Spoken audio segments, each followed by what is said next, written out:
세계 증시와 우리 증시를 짚어보는 시간 3분 증시입니다. 연합인포맥스 권용욱 기자 나와 있습니다. 안녕하세요. 안녕하십니까? 네, 먼저 간밤 미국 증시부터 정리해 주시죠. 네, 간밤 뉴욕 증시는 미국의 고용 비용 상승세가 둔화됐다는 소식에 올랐습니다.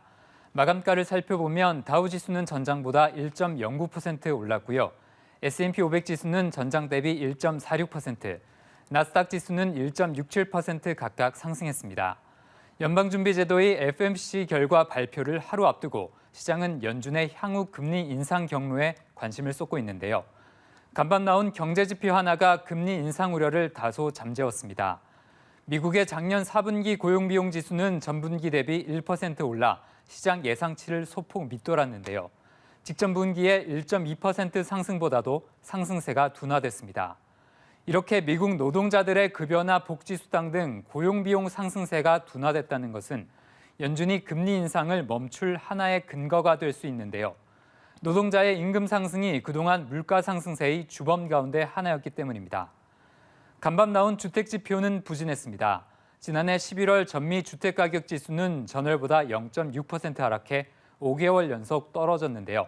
최근 계속된 공격적인 금리 인상의 여파라고 볼 수 있습니다. 네, 하루 전에는 연준의 긴축에 대한 우려가 컸는데 다시 시장 분위기가 조금 달라진 것 같습니다. 네, 시장이 그만큼 향후 금리 인상 경로에 대해서는 확신을 하지 못하고 있는 것으로도 볼 수 있는데요. 시장의 투자 심리가 그만큼 취약하기 때문에 FOMC 회의를 앞두고 다소 작은 재료에도 예민하게 반응하고 있습니다. 시장은 내일 새벽 제롬 파월 연준 의장이 시장의 기대와 달리 강경한 기조를 유지할 수 있다고 보면서도 결국 연준이 연말께 금리 인하에 나설 것이라는 전망도 버리지 않고 있는데요. 만약 파월 의장이 기존과 비슷한 정도의 강경한 입장을 유지한다면 시장이 큰 충격을 받지는 않을 것 같고요. 반대로 파월 의장이 기존보다도 조금만 기조를 후퇴하더라도 시장은 크게 반응할 수 있습니다. 네, 또 지금 뉴욕 증시는 기업 실적 발표도 한창 진행 중입니다. 좀 눈에 띄는 종목이 있었습니까? 네, GM의 주가는 회사 실적 발표 호조에 8% 이상 뛰었습니다.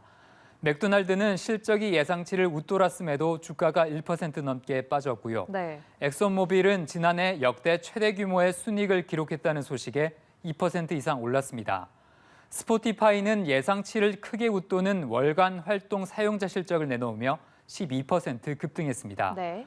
캐터필러의 주가는 실적 부진 소식에 3% 이상 내렸고 화이자 주가는 코로나19 백신 수요 감소 관측에도 1% 넘게 올랐습니다. 네, 마지막으로 오늘 코스피 전망까지 짚어주시죠. 네, 어제 코스피는 외국인 매도세 속에 1% 넘게 빠졌는데요. 지수는 2,425부근에서 거래됐습니다. 오늘 코스피는 어제 하락에 대한 반발 매수와 뉴욕 증시 호조 등의 영향으로 강세로 출발하겠습니다. 네. 우리 증시는 계속해서 외국인이 주도권을 가지고 가는데요.